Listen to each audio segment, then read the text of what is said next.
दोस्तों, भारत में मौजूद कश्मीर को दुनिया का स्वर्ग भी कहा जाता है। यहाँ का मानना है कि दुनिया का स्वर्ग कहाँ मौजूद है तो वो कश्मीर में ही मौजूद है। ऐसा इसलिए क्योंकि कश्मीर की वादियाँ वगैरह पूरी दुनिया में प्रसिद्ध है। लेकिन दोस्तों, आपको जानकर हैरानी नहीं होगी कि आपने जो कश्मीर देखा है और आप जो घूमे हो वो कश्मीर का केवल एक छोटा सा हिस्सा ही है। दोस्तों, कश्मीर के कुछ बड़े हिस्से पाकिस्तान के पास है जिसे पीओके कहा जाता है, और उसके कुछ हिस्से चीन के पास है जिसे अक्षय चीन भी कहा जाता है। दोस्तों, अक्षय चीन के वीडियो में के बाद हम अगले वीडियो में करेंगे। पर दोस्तों, आज वीडियो हम आपको बताने जा रहे हैं पीओके के बारे में। आखिर पीओके क्या है और किस तरह पाकिस्तान ने इंडिया से वो कब्जा लिया था। आज की इस पूरी वीडियो में हमको ये बताने वाले हैं कि तो आखिर किस तरह भारत पाकिस्तान से हार गया और वो पीओके पाकिस्तान के हाथ में चला गया। तो दोस्तों, ये पूरी सच्चाई जानने के लिए आपको वीडियो के अंत तक बन के रहना पड़ेगा। चलिए दोस्तों, आज ये वीडियो शुरू करते हैं। दोस्तों, आज के समय भारत एक साथ मिलजुल कर रहते हैं, और दोस्तों आज के समय भारत में हमें एक राज्य से दूसरे राज्य में जाना रहता तो कोई दिक्कत नहीं आती। पर दोस्तों, ये सभी किसी की बदौलत हुआ, वो है सरदार पटेल की बदौलत। दोस्तों, जब भारत आज़ाद हुआ था तो भारत 500 से ज़्यादा अलग अलग रियासतों में बटा हुआ था। लेकिन दोस्तों, अगर सरदार पटेल अगर उस समय उन सभी रियासतों को करके भारत नहीं बनाते तो हमें भारत के 500 से ज़्यादा टुकड़े देखने को मिल जाते, और हम एक जगह दूसरे जगह जाने के लिए वीज़ा लेना पड़ता और उससे जा पाते हैं।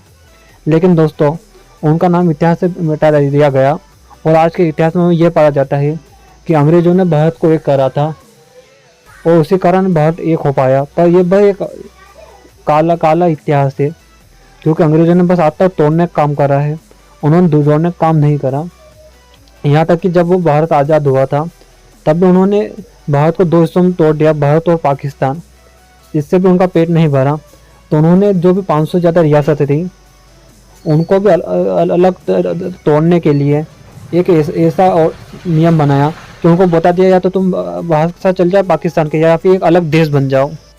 दोस्तों, आज के समय भले कश्मीर में मुस्लिमों का राज है, पर दोस्तों 14वीं सदी के आसपास वहाँ पर हिंदू और बुद्धिस्ट डायनेस्टी का राज हुआ करता था। यहाँ पे बस हिंदू और बुद्धिस्ट ही रहा करते थे। पर बाद में वहाँ पे मुगलों ने कब्जा कर लिया 1587 में, जिसके बाद वहाँ डोगरा कम्युनिटी आई, जिसके बाद सिख एम्पायर भी आया। लेकिन साल 1846 में सिख और ब्रिटिशर में युद्ध, जो कि सिख हार गए, जिसके बाद वो पूरा एरिया ब्रिटिश के हाथ चला गया। और दोस्तों, उस समय राजा गुलाब सिंह जो थे उन्होंने ब्रिटिश का साथ दिया था सिख एम्पायर से लड़ाई करने में। इसके लिए ट्रीटी ऑफ अमृतसर साइन हुई, जिसमें ब्रिटिशर्स ने जम्मू कश्मीर का वो पूरा इलाका जो आज के समय आता है उसे गुलाब सिंह को दे दिया। दोस्तों, जिसके बाद आते साल 1925 में, जब राजा हरि सिंह को जम्मू कश्मीर का राजा बनाया गया। और दोस्तों, जब साल 1947 में भारत पाकिस्तान का बंटवारा हुआ था, उस समय में राजा हरि सिंह ही जम्मू कश्मीर के राजा थे। दोस्तों, उस समय उनको 3 चीज़ें दी थी, या तो भारत का हिस्सा बन जाए पाकिस्तान का, या फिर इंडिपेंडेंट रह जाओ। दोस्तों, राजा हरि सिंह ने तीसरा ऑप्शन चुना और इंडिपेंडेंट देश बनने को कहा। लेकिन दोस्तों, जो माउंट बैटन थे उन्होंने ये कहा कि आपका इंडिपेंडेंस ब्रिटिश गवर्नमेंट एक्सेप्ट नहीं करी, आपको 15 अगस्त से पहले भारत या पाकिस्तान दोनों में से किसी भी एक के साथ जुड़ने का करना पड़ेगा। इतना कुछ होने के बावजूद भी राजा हरि सिंह ने अपने को स्वतंत्र घोषित कर दिया। दोस्तों, बाकी जो प्रिंसी रियासत बची थी जिन्हें भारत पाकिस्तान में किसी एक को जुड़ना था, उन्होंने कुछ टाइम मांगा। और दोस्तों, ऐसा ही जम्मू कश्मीर में भी हुआ था, वो एक स्वतंत्र देश तो बन गया था, पर ऐसा पूरा एग्रीमेंट वगैरह कुछ भी नहीं हुआ था, और वो जम्मू कश्मीर रुका हुआ था।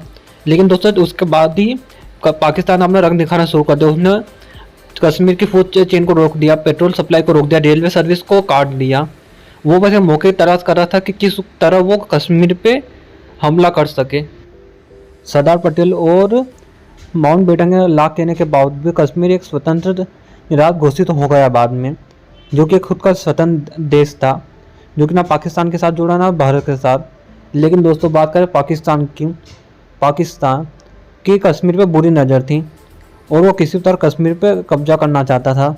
यही कारण था कि उन्होंने इंतजार करा, और जब कश्मीर पूरी तरह से स्वतंत्र हो गया और भारत उससे पूरा बाहर हो गया, तो उसने मौका देखकर कश्मीर पे हमला कर दिया।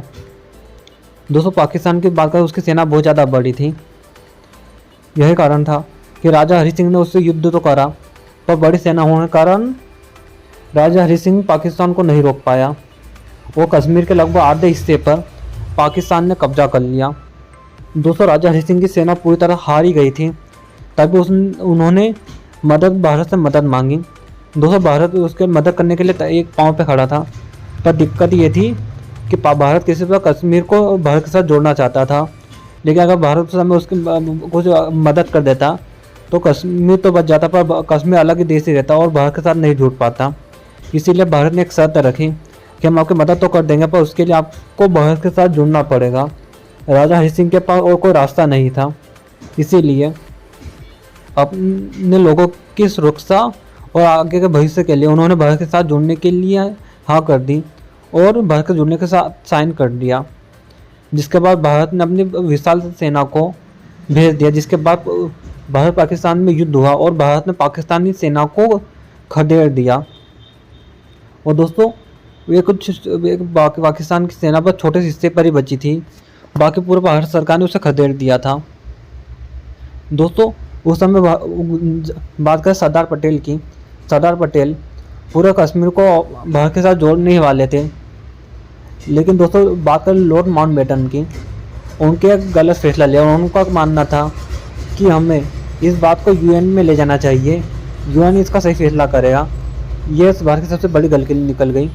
दोस्तों यूएन की बात करें, यूएन दोनों की बात इनकार कर दिया और और कश्मीर का बंटवारा कर दिया भारत और पाकिस्तान के बीच में।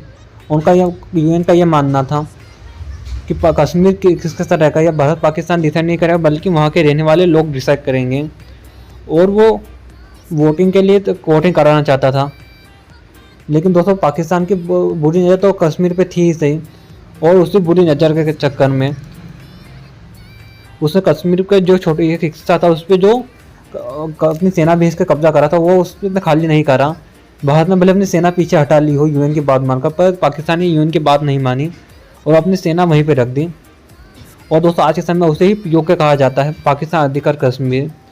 और अब तक वो पाकिस्तान का उस पर गैरकानूनी कब्जा है।